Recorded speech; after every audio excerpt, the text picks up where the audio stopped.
કાચ લીધા હતા અને આવો કલર કરેલો છે. તો 12 કાચ લગાવી દીધા ને કલર કરી દીધો ને આવો એક ટુકડો છે ને મની બેલનો એમ અહીંયા લગાવી દીધો. Hi guys, welcome back to my channel. કેમ છો બધા? મજામાં? હર હર મહાદેવ. તો બસ જો આજે છે ને આપણે હોમ ટૂર નો વિડીયો શૂટ કરવાનો છે. એના માટે સૌથી પહેલા તો છે મસ્ત સાડી પહેરી ને તૈયાર થઈ ગઈ છું. અને તમારા બધાના બહુ બધા કોમેન્ટ આવતા હતા જ્યારે અમે સુરત થી રાજકોટ શિફ્ટ થયા ને, તો કે ભાઈ હોમ ટૂર આપો, હોમ ટૂર આપો. તો બસ જો આજે છે ને ફાઇનલી આપણે હોમ ટૂર દેવાનો છે. તો બસ કેમેરામેન ને લગાવી દીધા અને હું પણ રેડી થઈ ગઈ છું. તો સૌથી પહેલા છે ને આપણે હોમ ટૂર માં આપણો ગેટ આવી જાય. અહીંયા આપણા ગેટ અહીંયાથી એન્ટર થવાનું છે. હવે એક્ઝેક્ટ આ ગેટની બાજુમાં જ છે ને આપણું શું કહેવાય કે મંદિર અહીંયા મેં રાખી દીધું છે. નાનું એવું મારું મંદિર છે, કેમ કે સ્પેસ છે ને બહુ ઓછી છે મારા ઘરમાં જગ્યા, એટલે એ રીતે મેં થોડું બધું એડજસ્ટ કર્યું છે. તો અહીંયા સૌથી પહેલા છે ને જો મંદિર આવી ગયું. હવે આ દિવાલમાં એક છે ને મેં અહીંયા ડીઆઈવાય કરીને રાખ્યું છે અને આ છે ને હોલ એરિયા આવી જાય. તો બહુ કહેવાય કે હોલ મોટો નથી, નાનો એવો છે. અને એની એક્ઝેક્ટ બાજુમાં છે ને મેં અહીંયા મશીન, સિલાઈ મશીન જે મારું છે એ સિલાઈ મશીન રાખી દીધું.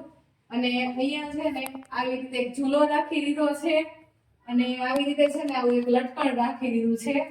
તો આ સ્પેસ એરિયા છે ને મેં કંઈક આવી રીતે કવર કર્યું છે. હવે એની એક્ઝેક્ટ બાજુમાં છે ને આ અહીંયા બારી આવી જાય, જે છે ને અહીંયા અંદર જ શું કહેવાય કે અંદર જ આમ ખુલે છે ફ્લેટમાં જ, બહારની સાઈડ નથી ખુલતી.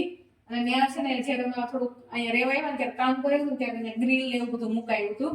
હવે અહીંયા છે ને મેં મારો હાથે જ સીવેલો પડદો લગાવ્યો છે અને ઉપર છે ને સરસ એવી છે ને આ વિશ્વમાંથી મંગાવેલી બેલ એક આવી રીતે વીટી દીધી છે ફરતી. તો આ એરિયા મેં આ રીતે કવર થઈ ગયો. હવે એક્ઝેક્ટ એની બાજુમાં છે ને મેં વોશિંગ મશીન રાખી દીધું છે. તો અહીંયા છે ને વોશિંગ મશીનની એક્ઝેક્ટ બાજુમાં આ બાથરૂમ આવી જાય આપણે. તો અહીંયા કહેવાય કે બાથરૂમ આવી જાય ને એટલે આ જે એનો પાઇપલાઇન છે ને, જેમ કે પાણી બધું જે નીકળે એ અમારે અહીંયા શું કહેવાય કે નીકળી જાય એમ, એટલા માટે મેં અહીંયા બાથરૂમની એક્ઝેક્ટ બાજુમાં જ રાખી દીધું છે. હવે આ બાથરૂમની બાજુમાં છે ને આખી જે દિવાલ છે ને એ શું કહેવાય કે એકદમ પ્લેન હતી ને ખાલી હતી. તો મેં વિચાર્યું કે આ દિવાલ થોડી શું કહેવાય ક્રિએટિવિટી કરીને આમ સરસ એવી બનાવી દઉં.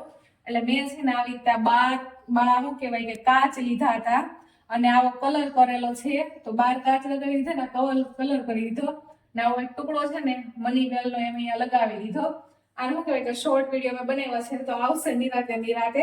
હવે એક્ઝેક્ટ એની નીચે છે ને આ થોડીક દિવાલ અહીંયા ખરાબ થઈ ગયેલી હતી. તો એ કવર કરવા માટે છે ને મીશોમાંથી એક આવું પોસ્ટર લગાવી દીધું છે મંગાવીને. એટલે આ સરસ એવી આખી દિવાલ છે ને આમ મસ્ત કવર થઈ ગઈ છે મારા ઘરમાં.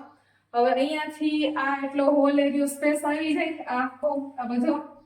હવે અહીંયાથી છે ને એક્ઝેક્ટ સામેની સાઈડ અહીંયા મારું ફ્રીઝ આવી જાય છે.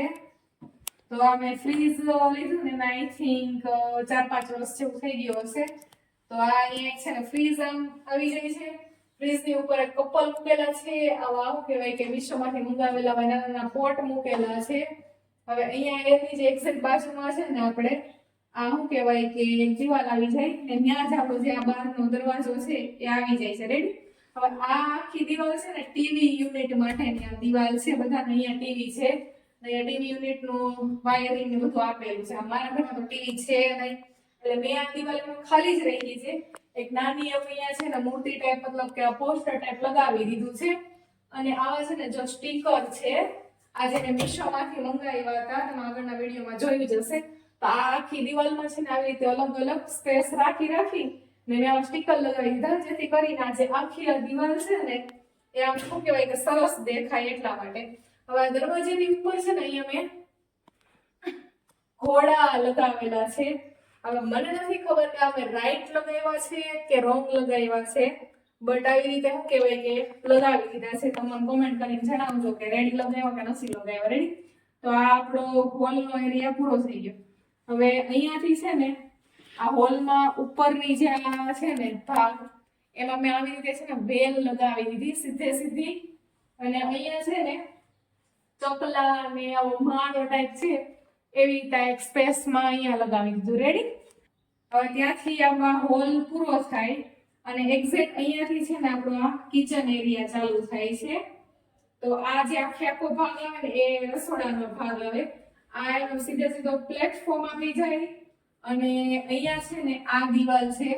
જ્યારે અમે રહેવા આવ્યા ને ત્યારે મેં અહીંયા પથ્થરનું થોડું કામ કરેલું. એક અહીંયા પથ્થર મુકાયો હતો, એક અહીંયા ઉપર મુકાયો હતો, એક આ રીતે આમ પથ્થર મુકાયા હતા, બીજું થોડુંક નીચે ને એવું બધું મુકાવી દીધું. રેડી.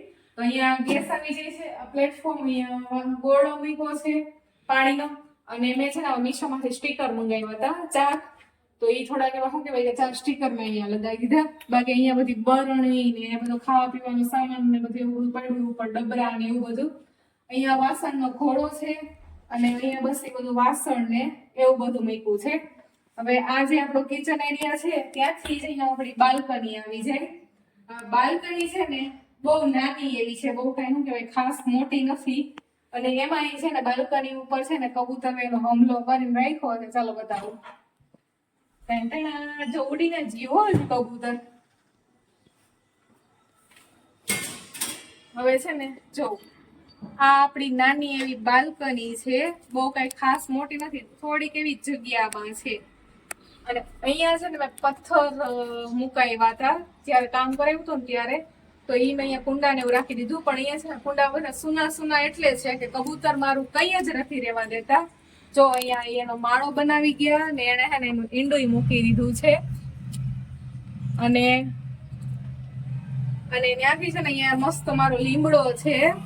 આ કબૂતર છે ને હરખું રહેવા તો નથી દેતા, પણ તોય જેમ તેમ કરીને રાખ્યો. તુલસીજીના કુંડામાં છે ને કબૂતર મતલબ બધા પાન ખાઈ ગયા છે, એટલે મેં નીચે ઉતારી લીધું કેમ કે આમાં ફરીથી તુલસીજી રાખવાના છે. તો બસ આ નાનો એવો છે ને મારો બાલ્કની એરિયા છે. તો ચાલો અહીંયા છે ને બાલ્કની એરિયા આપણો પૂરો થયો. તો અહીંયા આપણો શું કહેવાય કે કિચન માંથી આપણે પાછા હોલમાં એન્ટર થઈ ગયા છે. હવે ત્યાંથી જ અહીંયા છે ને આવી જાવ કેમેરામેન. આપણો બેડરૂમ આવી જાય. તો ચાલો બેડરૂમમાં કવર કરી લઈએ તમે.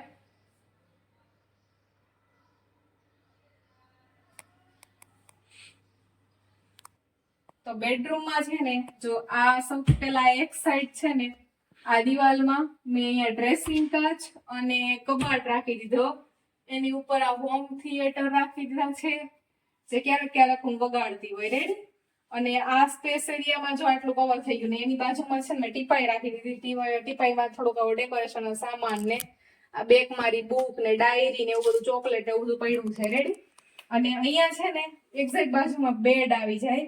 હવે બેડ પછી છે ને આટલી સ્પેસ અહીંયા વધે છે. રેડી. હવે અહીંયા બેડની માથે મેં છે ને થોડુંક એવું ડેકોરેશન કર્યું છે.